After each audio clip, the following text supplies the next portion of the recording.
Hey guys, my name is Dileshwar और आप सभी का स्वागत है मेरे यूट्यूब चैनल टेक में। तो आज की इस वीडियो में हम डी कक्षकों का क्रिस्टल क्षेत्र में विपटन अर्थात क्रिस्टलीय field splitting of D orbitals अर्थात डी ऑर्बिटल्स का क्रिस्टल फील्ड में स्प्लिटिंग देखेंगे। तो चलिए वीडियो को शुरू करते हैं। डी ऑर्बिटल, तो यहाँ पे मेनली होता क्या है कि जब डी कक्षक में जब अन्य लिगेंड्स के इलेक्ट्रॉन आने लगते हैं, जो समूह इलेक्ट्रॉन युग्म, तो वो आपस में डी कक्षक के इलेक्ट्रॉन को प्रतिकर्षित करते हैं, जिससे जो इसका ऑर्बिटल होता है वो भी प्रतिकर्षित होकर अलग से विन्यास धारण कर लेता है। उनके आने से ये रीअरेंज होता है D orbital central metal ion का, और ये एक नई व्यवस्था या ज्यामिति का निर्माण करते हैं, जिससे कि संरचना बनता है संकुल यौगिकों का। और चूँकि अलग अलग युग्म के आने से, इलेक्ट्रॉन युग्म के आने से अलग अलग ऑर्बिटल्स की ऊर्जा में अलग अलग मात्रा में वृद्धि होती है। चूँकि सर्वप्रथम जब एक्साइटेड स्टेट में रहता है डी ऑर्बिटल्स, तो 5 ऑर्बिटल होते हैं, तो इन पाँचों ऑर्बिटल्स की ऊर्जा लगभग समान पाई जाती है। लेकिन जो इलेक्ट्रॉन युग्म होते हैं, lone pair of electron ligands के, उनके आने से इनकी जो ऊर्जा होती है डी ऑर्बिटल्स की, इनमें अनियमितता पाई जाती है, वृद्धि में अनियमितता, किसी में कमी हो जाती है तो किसी में वृद्धि, किसी में ज़्यादा वृद्धि तो किसी में कम।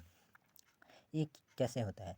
तो ये होता है अगर हमारे लिगेंड अगर अक्ष की ओर, जो हमारा ऑर्बिटल है उसके सामने की ओर से आए तो उसे ज़्यादा प्रतिकर्षित करेंगे। यहाँ पे नेगेटिव चार्ज रहेगा, यहाँ पे नेगेटिव चार्ज, ये दोनों आपस में रिपेल करेंगे यानी प्रतिकर्षित करेंगे, अर्थात दोनों एक दूसरे को धकेलेंगे, दूर धकेलेंगे, जिनसे इनके बीच ऊर्जा में वृद्धि हो जाएगी और हमें नया ऑर्बिटल प्राप्त होगा, रीअरेंज ऑर्बिटल, उसकी ऊर्जा अधिक हो जाएगी।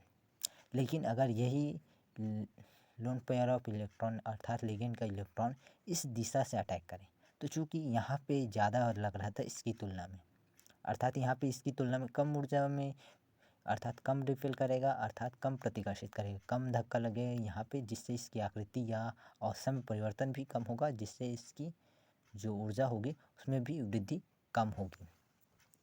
तो डी ऑर्बिटल हम जानते हैं कि दो तरीके के होते हैं। पहला अक्षीय, तो ये अक्षीय कैसे होते हैं? ये होते हैं दो, x² - y² और dz²। ये दो प्रकार के अक्षीय ऑर्बिटल पाए जाते हैं डी ऑर्बिटल में। अक्षीय या एक्सियल ओरिएंटेशन, अक्षीय ऑर्बिटल, एक्सियल ओरिएंटेशन। तो ये बेसिकली होते कैसे हैं? ये होता है ये x y और ये z, तो ये होता है, अर्थात इनके जो लोब पाए जाते हैं, जहाँ पे इलेक्ट्रॉन पाए जाने की संभावना सर्वाधिक होती है, वो अक्ष के संगत होते हैं, और इन्हीं के संगत इलेक्ट्रॉन आपतित होते हैं लिगेंड के इलेक्ट्रॉन, जिससे ये इनका ऊर्जा में वृद्धि हो जाती है। और जेड का होता है dz² का, ये कुछ इस तरीके से होता है यहाँ पे, और एक सर्कल होता है, वलय होता है एक्स वाई समतल में, तो इस प्रकार से ये होता है। और अअक्षीय दूसरा प्रकार पाए जाते हैं, अअक्षीय अर्थात नॉन एक्सियल ओरिएंटेशन, अअक्षीय ऑर्बिटल। तो इनमें क्या होता है, जो लोब होता है ऑर्बिटल का, ये अक्षीय नहीं होता। जैसे कि यहाँ पे कोई ऑर्बिटल है एक्स वाई, तो वो इस दिशा में और इस दिशा में और इस दिशा में होगा, अर्थात ये द्विडम्बलाकार है, लेकिन ये किसी भी अक्ष के सीध में नहीं है। तो जब अक्षीय सीध में आएगा इलेक्ट्रॉन, तो वो इसको कम रिपेल करेगा, कम प्रतिकर्षित करेगा, जिससे इसकी ऊर्जा में कम वृद्धि होगी और इसके ऊर्जा में अधिक वृद्धि होगी। लेकिन अगर वही लोन पेयर ऑफ इलेक्ट्रॉन अर्थात लेकिन यहाँ से अअक्षीय अटैक करेगा, तो इसकी ऊर्जा में वृद्धि होगी और इसकी ऊर्जा में कमी। तो इन्हीं के आधार पे 4 प्रकार में बांटा गया है, आकृति के आधार पे या इस ऊर्जा में वितरण के आधार पे। इसे हम इस प्रकार से ऊर्जा के आरेख के रूप में समझ सकते हैं। यहाँ पे हमारा एक फ्री रेडिकल या फ्री सेंट्रल मेटल आयन का डी ऑर्बिटल है।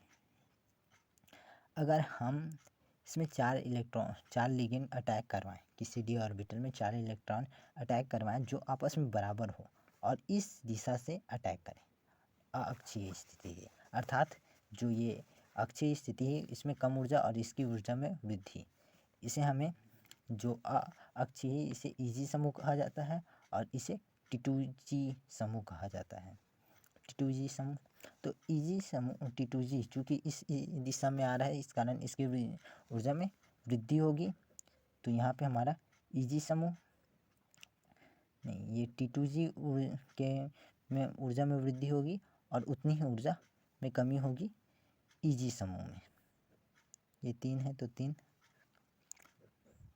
ये है हमारा चतुष्फलकी के लिए। ये फ्री है, फ्री सेंट्रल मेटल का है। ये अष्टफलकी का है, नहीं चतुष्फलकी का,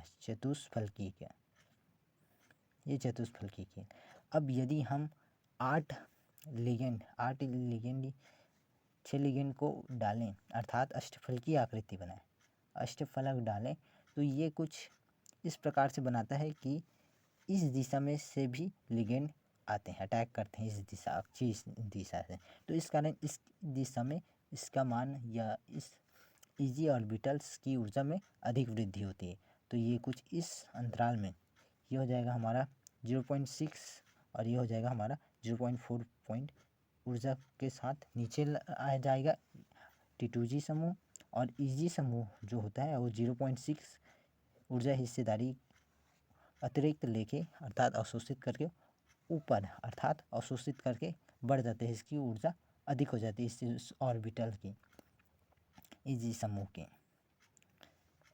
DXY, DYZ और DZX T2G समूह में। अगर हम इसमें और ऊर्जा डाल लें तो ये अलग अलग पार्ट में अपने टूट जाते हैं, ये और इनका और डिवीज़न हो जाता है, ये डिवाइड हो जाते हैं, टेट्रागोनल या स्क्वायर पिरामिडी आकृति बनाते हैं और ये डिवाइड हो जाते हैं। ये ईजी 2 ऑर्बिटल थे, ये टूट के हो जाते हैं DXY square minus Y square, और ये हो जाता है हमारा DZ स्क्वायर। इसी प्रकार ये भी 2 हिस्सों में, T2G भी 2 हिस्सों में टूट जाता है जब इसे और ऊर्जा दी जाए तो। ये ऊपर की ओर रहता है हमारा DXY और नीचे की ओर ये 2 ऑर्बिटल आ जाते हैं, ये दोनों ऑर्बिटल नीचे की ओर, इनके ऊर्जा में लगातार ह्रास होता है, या अर्थात कमी होती है, YZ और ZX। अब इनके ऊर्जा में और वृद्धि की जाए, अर्थात इस अंतराल में और वृद्धि की जाए, तो इसका मान जो और बढ़ जाएगा, ये बढ़ जाएगा DX square minus Y square, और इसका मान और कम होगा। लेकिन जो हमारा DXY ऑर्बिटल है, इसका मान इस वाले से अधिक हो जाएगा और ये यहाँ पे पहुँच जाएगा DXY में, इसका मान में एकदम नेग्लिजिबल कमी आती है, ये हो जाएगा DYZ और DZX। तो ये चतुष्फलकी के लिए, ये नॉर्मल के लिए है, और ये है हमारा अष्टफलकी के लिए, ये है पिरामिड वाले के लिए, और ये है स्क्वायर प्लेनर जो समतल होते हैं, डिब्बा बनाते हैं हाथ, उस तरीके के लिए, ये लास्ट वाला। तो आज के वीडियो में बस इतना ही। वीडियो को देखने के लिए धन्यवाद। अगर वीडियो आपको अच्छी लगी हो तो चैनल को सब्सक्राइब करें, वीडियो को लाइक करें तथा नीचे प्यारा सा एक कमेंट छोड़ दें। धन्यवाद।